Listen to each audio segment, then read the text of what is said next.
Well, first of all, it's a little bit of a misnomer because when you hear the word codependent, you think dependent. And if you're truly codependent, this is not going to apply to you. You're going to think, for sure, I'm not codependent, because actually, it's the last thing I am.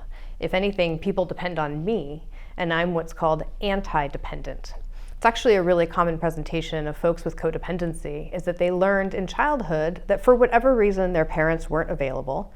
Maybe their parents weren't there, their parents were ill, they had a narcissistic parent. For whatever reason, their parents were immature or unavailable. And so this child had a lot of responsibility, and they learned to take care of themselves and maybe even their siblings, and they learned not to be dependent on other people.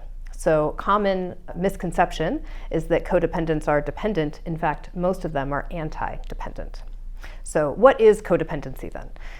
Pia Mellody describes codependency as being characterized by 5 primary symptoms: problems with self-esteem, problems with boundaries, problems with perfection, problems with needs and wants, and problems with control. Most folks who are codependent resonate with all of these things.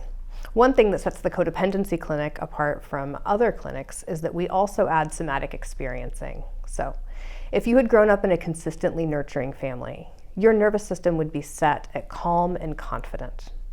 But if your parents were immature, if your home life was inconsistent, then your nervous system is set in the on position all the time. And I joke that those of us that grew up like this, our worst day is other people's best day because we are so productive. But we have a hard time relaxing.